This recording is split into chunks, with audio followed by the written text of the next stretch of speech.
The sound of Alex's voice sliced through the clatter of dishes like a sharp knife. "Alara, bring me some tea now." I paused, my hands submerged in soapy water. "Hold on, I'm doing the dishes." "What?" His tone was incredulous, laced with impatience. "Stop that and bring me the tea quickly. Can't you follow simple orders?" "But I started, only to be interrupted. "What a useless wife you are. Make me some sweet coffee, please." It was Mrs. Whitmore, my mother-in-law, speaking from the living room. She sat there, devouring a slice of cake she'd taken from the fridge, her eyes glinting with malice. I sighed, glancing at the mountain of dishes. "There are so many." "Leave them for later. Just do what we say, useless wife." Alex's voice was a whip, each word stinging. I was Alara, a 28-year-old working mother, trapped in a life that felt more like a prison than a home. Married at 23, I had hoped for love and companionship. Instead, I found myself in the clutches of Alex and his overbearing mother. Our son, only 4, was the sole source of joy in my bleak world. We lived in Alex's parents' house, a decision forced upon me under the guise of caring for Mrs. Whitmore after my father-in-law's passing. Initially, I sympathized with her supposed grief, but soon it became clear that I was nothing more than a pawn in her cruel game of domestic tyranny. Cooking, cleaning, working, it was never enough. My efforts were met with scorn, my meals left untouched or criticized harshly. "The stir-fry is so half-hearted," Mrs. Whitmore would scoff. "Cook it properly from scratch." "I'm busy and can only make simple things," I'd respond, trying to keep my voice steady. "That's why I hate backtalk from a daughter-in-law," she'd snap. "Cook from scratch. Why don't you cook then? You're a good cook, right?" I dared to retort once, immediately regretting it. "Why would I do housework when you're here?" Her response was cold, dismissive. "Are you out of your mind?" Their cruelty escalated over time, shifting from harsh words to a chilling silence. They began to ignore me completely, as if I were a ghost haunting my own home. My presence, once merely undervalued, now seemed entirely invisible. 5 years passed in this suffocating atmosphere. Alex and I turned 35 and 33, respectively. Our son grew, yet the oppressive air in the house remained unchanged. My mother-in-law, now 63, seemed to thrive on my misery. One evening, as I trudged home from work, a heavy realization settled over me. My existence seemed pointless in their eyes. I was a shadow, unseen and unheard. The only voice that acknowledged me was that of my son. The thought of losing even that small recognition was unbearable. Returning home, I began cooking immediately, trying to push away the gloom. I prepared mapo tofu, fried chicken, and a stir-fry with bell peppers and pork, hoping to bring some semblance of normalcy to our dinner. "Bring me the mayo," Alex commanded abruptly, breaking his long silence. "Sure, here you are," I replied, handing him the mayonnaise. His first words to me in ages were not of gratitude or conversation, but a mere order. It was the final straw, the breaking point of my patience and tolerance. The evening took a turn for the worse when Mrs. Whitmore demanded, "Clean the toilet." "What? Now?" I was aghast. "Yes, now," she insisted, her voice dripping with venom. I snapped back, unable to contain my frustration. "Don't say such a thing while we're eating. It's nasty." "Just like your heart," she hissed. Our argument escalated quickly, with Alex interjecting, demanding I apologize to his mother. But I refused, standing my ground for the first time in years. The conflict reached its peak, and in that moment, a decision crystallized within me. I needed to escape this toxic environment, not just for my sake, but for my son's as well. I retreated to my room, my resolve hardening. I downloaded divorce papers, filled them out, and slammed them in front of Alex. His shock was palpable, but I felt nothing but a cold determination. "I'm filing these," I declared, my voice steady. As I stood there facing my husband's bewildered expression, I realized I had finally stepped out of the shadows. It was time to reclaim my life. The days following my declaration of divorce were a whirlwind of cold glares and biting remarks. But amidst this storm, I found an unfamiliar sense of liberation. One evening, as I served dinner, Mrs. Whitmore looked at the meal with disdain. "You call this food? Even a child cooks better." I bit my tongue, focusing on my son's smiling face. "Eat up, sweetheart. I made your favorite tonight." Alex chimed in, his voice dripping with sarcasm. "Oh, playing the perfect mother now, are we? What a joke." I could feel the anger bubbling inside me, but I kept my composure. "I'm just trying to make a nice dinner for our son." Mrs. Whitmore snorted. Don't act high and mighty. You're just a burden in this house. The tension at the table was palpable. Alex's attempts to belittle me only intensified. So, Alara, have you thought about how you'll survive after the divorce? You can barely keep a house, let alone your own life. I looked him straight in the eye. I have been supporting this family for years. I'm not worried about taking care of myself and our son. His smirk faded slightly, a flicker of unease crossing his face. Mrs. Whitmore quickly intervened. Don't be absurd. You need us more than we need you. The conversation turned to finances, a topic they usually avoided. You do realize that without my salary, this household would crumble? I stated, more to myself than to them. Mrs. Whitmore scoffed. We'll manage. We don't need your pity money. But Alex's silence spoke volumes. He knew the truth. Without my income, they would be in dire straits. In the following days, their behavior became increasingly erratic. Mrs. Whitmore would oscillate between trying to sweet-talk me into staying and hurling insults when I didn't comply. Alex, on the other hand, seemed lost, his arrogant facade crumbling as the reality of his financial dependence became undeniable. One afternoon, I overheard a conversation between them that chilled me to the bone. She can't leave us like this, Alex hissed. We need her money. Mrs. Whitmore's reply was cold and calculated. Don't worry, I have a plan. We'll make her life so miserable she won't dare to leave. Hearing their true intentions laid bare was a revelation. They didn't care about me or even our son. It was all about control and money. That night, as I lay in bed, a plan began to form in my mind. If they wanted a battle, I would give them one. But it wouldn't be fought with words or petty arguments. I would hit them where it hurt the most, their pride and their pockets. The next morning, I started putting my plan into action. I contacted a lawyer, a sharp, no-nonsense woman who came highly recommended. I want a divorce, and I want to make sure they don't get a penny more than they deserve, I told her. She nodded, her eyes glinting with determination. We'll make sure of that. You've been the sole breadwinner, right? We'll use that.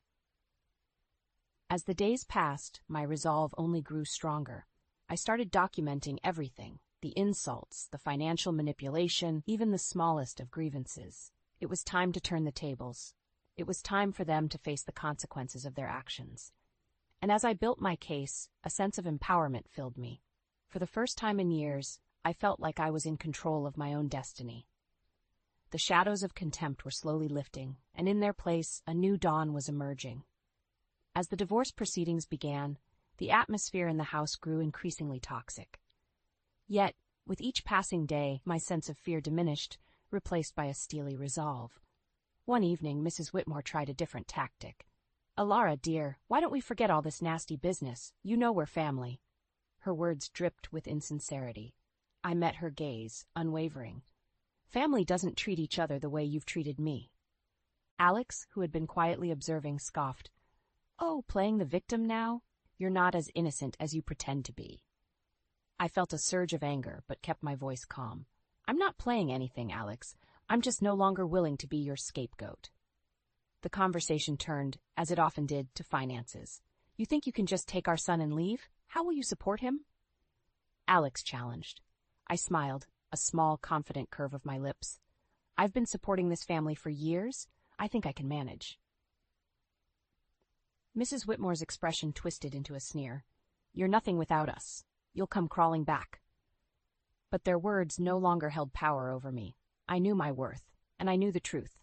The next day, I met with my lawyer again. She laid out the strategy clearly. We'll expose their financial dependency on you. It will play a crucial role in the custody battle and the division of assets. I nodded, feeling a sense of vindication. The law was on my side, and I was ready to fight. Back at home, the tension reached a boiling point. Mrs. Whitmore's attempts to undermine me became more desperate. You think you're so smart, she spat one evening. But you're just a cold-hearted woman, abandoning your family. I looked her straight in the eyes. No, I'm a woman who's finally standing up for herself. Alex jumped in, his voice laced with venom. You'll regret this. You can't survive without me. But his threats fell on deaf ears. I was done being intimidated. As the days went by, my preparations for the court battle intensified. I gathered financial statements, recorded their abusive remarks, and collected evidence of their negligence. One afternoon, as I was organizing my documents, my son came to me. "Mom, are we going to be okay?" His voice was small, uncertain. I pulled him into a hug, feeling a surge of protectiveness. "Yes, sweetheart, we're going to be just fine. We're leaving this place, and we're going to start a new, happy life. Just you and me."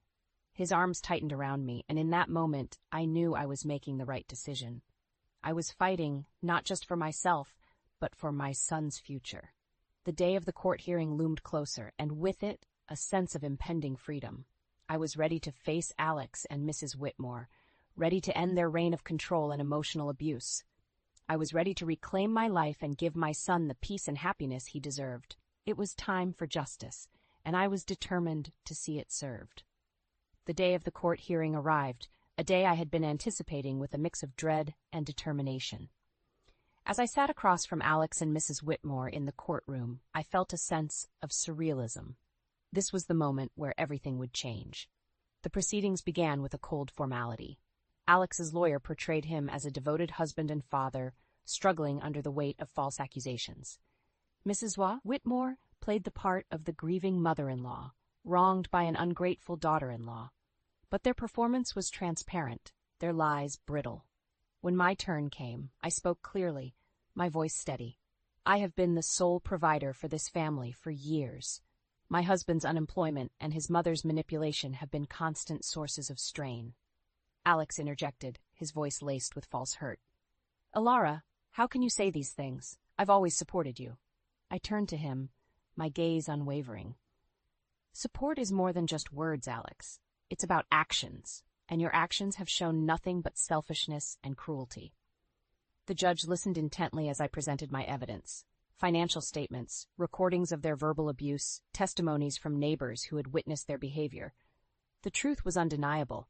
As the evidence mounted, Alex's facade began to crumble. Mrs. Whitmore's composure cracked, her mask of innocence slipping away. The courtroom was silent, the air thick with tension. Then came the revelation that sealed their fate. My lawyer presented photographs and documents proving Alex's infidelity and Mrs. Whitmore's illicit affair with a wealthy neighbor, Mr. Harwood. The courtroom erupted in murmurs as the images were displayed, showing them in compromising positions, their deception laid bare for all to see. Alex's face turned ashen, his eyes wide with shock. Mrs. Whitmore's expression twisted into one of fury, her hands trembling. You invaded our privacy." Mrs. Whitmore shrieked, her voice shrill. I looked at her, my voice calm but firm. "No, I exposed the truth, a truth that you both have been hiding for too long." The judge called for order, but the damage was done. Their credibility was shattered, their lies exposed in the harsh light of the courtroom.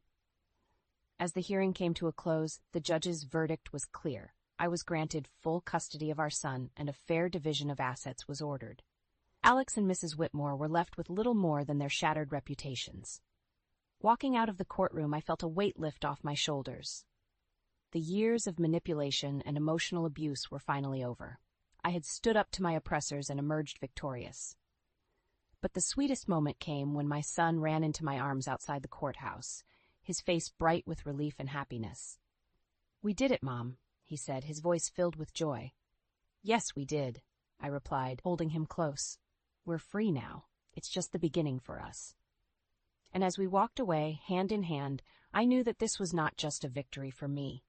It was a victory for every person who had ever been made to feel small, powerless, or unworthy. It was a victory for truth and justice. It was the start of a new chapter, a chapter filled with hope and the promise of a brighter future. The aftermath of the court ruling was immediate and tumultuous. Word of Alex and Mrs. Whitmore's deceit spread like wildfire, tarnishing their reputations in our small community. They were no longer able to hide behind their facade of respectability.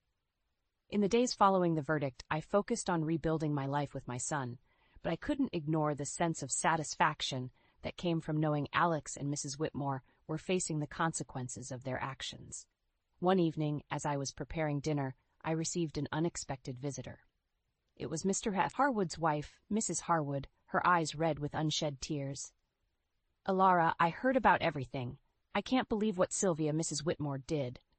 Her voice broke, and I could see the pain etched on her face. I invited her in, offering a cup of tea.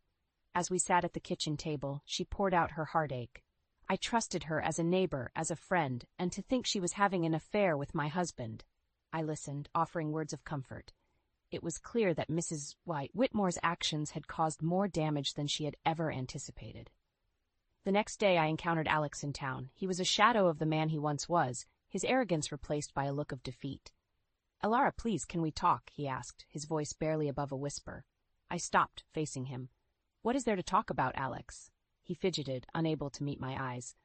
I'm sorry for everything. I didn't realize how much I depended on you, on your strength." His apology, though late, was a testament to the shift in power.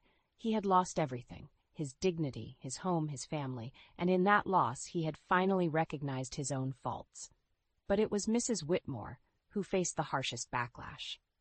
Her affair with Mr. Harwood had not only ruined her reputation, but had also led to legal troubles. Mrs. Harwood had filed for divorce and was pursuing a lawsuit against her for alienation of affection.